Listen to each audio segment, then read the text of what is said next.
Bonjour et bienvenue dans ce nouveau JMT Flash. L'économie est un grand jeu mondial où tout ou presque est permis. Comme sur un immense plateau de jeu, les entreprises tentent, se jaugent, font des paris sur la situation du moment pour tenter de prendre l'avantage. C'est précisément ce que BYD a essayé de faire ces derniers mois pour tenter de prendre l'ascendant sur Tesla, bien chahuté depuis le début de l'année. Mais visiblement, ça n'a pas marché. Décryptage.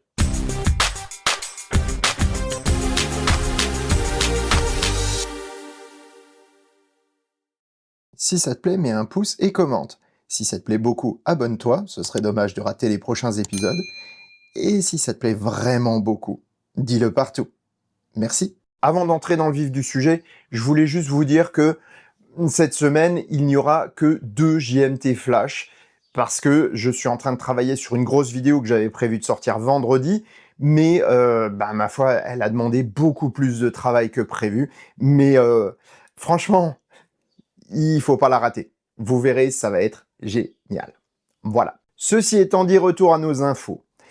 L'industrie automobile mondiale est un panier de crabes et les informations le démontrent chaque jour.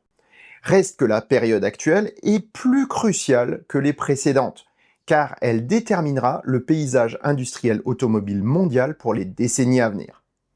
Retournons un siècle en arrière pour comprendre notre situation actuelle.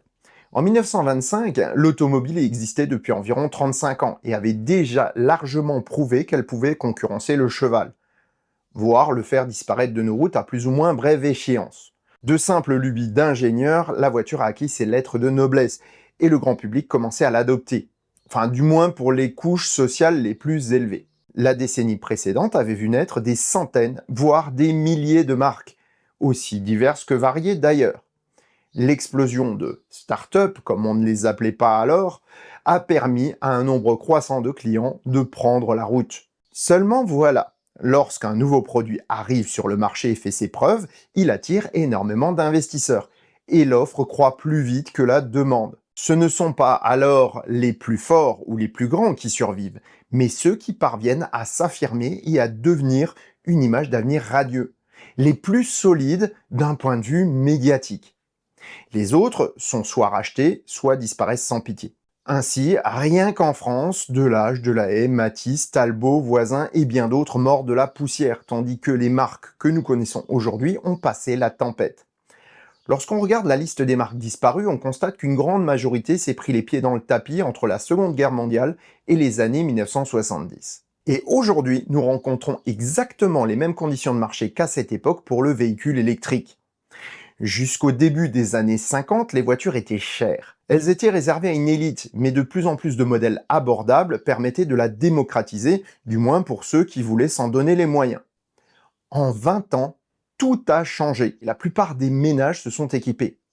Mais pas à n'importe quel prix. Seuls les constructeurs maîtrisant bien leurs coûts et leurs prix ont gardé la tête hors de l'eau. À ce jour, nous sommes dans cette même période pour la voiture électrique, mais ça va beaucoup plus vite. Il a fallu un demi-siècle pour que les voitures thermiques arrivent au point où nous en sommes aujourd'hui, tandis que l'électrique a mis moins de 15 ans. L'évolution est si rapide qu'au lieu de 20 ans pour passer à une adoption généralisée, le VE devrait le faire en 5 ans, voire moins. Et c'est pourquoi la bataille est si féroce en ce moment. Voilà, le contexte est mis en place. Voyons maintenant quel jeu BYD a joué pour tirer son épingle du jeu. Premièrement, la composante prix. En tant que constructeur chinois, il était évident que ses atouts étaient du côté du prix. Enfin, ça, c'est ce que pensent les consommateurs occidentaux. BYD s'est donc placé à des niveaux de tarifs proches des meilleurs sur ce plan, donc de Tesla. Avant l'arrivée des Xpeng et autres Xiaomi, BYD a entamé une guerre des prix contre son concurrent américain. Les subsides étatiques et les fonds énormes pour l'investissement disponibles dans l'ampère du milieu ont soutenu cet effort tout en permettant tout de même de travailler dur sur la technologie. C'est d'ailleurs notre second point. Alors que les voitures électriques BYD de toute première génération se comparaient plutôt à une Fluence Z2 qu'à une Tesla Model S, le constructeur a énormément travaillé pour atteindre un niveau correct, du moins dans les brochures de vente. Dans la réalité, les BYD sont d'honnêtes autos, mais sont loin des déclarations extravagantes de leurs fiches techniques, au moment où j'écris ces lignes tout du moins. Les Chinois sont un peu les mythos du monde industriel, car leurs lois le leur permettent. Elles font peur à l'Occident et c'est normal si on ne prend pas en compte cette propension à exagérer. Lorsqu'un constructeur chinois annonce l'autonomie de ses modèles, c'est en norme CLTC, qui est ouverte à toutes les magouilles pour augmenter artificiellement les chiffres. Une fois sur le marché européen, les chiffres WLTP deviennent étonnamment raisonnables, voire faiblards, sans même parler de l'EPA américain. On pourrait se dire qu'on a là toute l'histoire.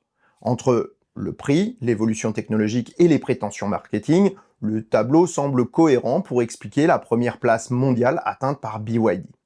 Mais en fait, non. Lorsqu'on veut convaincre, il faut donner confiance. Et quoi de mieux que de se hisser à la place de premier constructeur mondial de véhicules électriques, même si dans les faits, on ne l'est pas. J'avais déjà parlé des ventes stratégiques plusieurs fois. Vous trouvez d'ailleurs ma vidéo explicative dans les fiches ici. Elles sont utilisées depuis des décennies par les constructeurs occidentaux pour traverser les passages à vide, mais démontrent bien souvent leurs limites si on tire un peu trop sur la corde. Fiat en était devenu un symbole. Après avoir poussé les fausses immatriculations un peu trop, les stocks étaient devenus si importants qu'ils pouvaient couvrir les ventes de plusieurs années. La situation financière a fait le reste. Et sans le rapprochement avec PSA, l'entreprise aurait péri. Il en est de même pour pas mal de constructeurs en ce moment. Mais les plus visibles sont Volkswagen et Stellantis, encore une fois, du moins en Europe. En Chine, ces pratiques sont aussi utilisées, mais à une échelle inimaginable. Pour doper les chiffres, certains, dont BYD, ont massivement immatriculé des voitures depuis plusieurs années, les laissant pourrir sur des parkings ou dans des champs. Pour cela, ils utilisent des sociétés écrans comme des loueurs qui ne louent rien. Ils ne font que stocker les voitures. Pour résorber ces stocks, mais surtout pour les faire disparaître aux yeux des observateurs qui commencent à en parler dans les médias, Pékin a autorisé la vente de ces véhicules à bas prix, mais pas sur leur territoire national. Les constructeurs comme BYD ont alors visé les marchés émergents, comme l'Amérique du Sud et certains pays d'Asie. Ils y exportent à bas prix des voitures d'occasion pour les écouler, quitte à ne rien gagner dessus puisque le but est de maintenir des chiffres de vente élevés. Du moment que ça couvre les frais de transport, c'est tout bénef. C'est ainsi que BYD et bien d'autres ont fait tourner les usines pour produire des autos dans le seul but de se maintenir dans le classement des plus grands constructeurs mondiaux. Seulement voilà, toutes les bonnes choses ont une fin. Alors que le marché européen peine à absorber les autos du constructeur chinois et que le marché américain se ferme, BYD se retrouve avec des stocks colossaux, mais aussi des capacités de production surnuméraires et une dette abyssale. C'est ce qui a conduit le Chinois à réduire la voilure de ses usines il y a quelques jours en supprimant purement et simplement une équipe sur les 3 que compte chaque jour. Avec des capacités de production amputées d'un tiers, les chiffres de vente vont descendre. Enfin, du moins en apparence. Il faudra certes quelques semaines ou quelques mois pour que les stocks non immatriculés se résorbent, mais c'est inéluctable. Pendant ce temps, Tesla, qui a pris pas mal de coups ces derniers temps, refait son retard. Les modèles Y propulsion standard et grande autonomie arrivent entre les mains des premiers propriétaires. Comme c'était le cœur des ventes de l'américain, les chiffres remontent à vitesse grand V.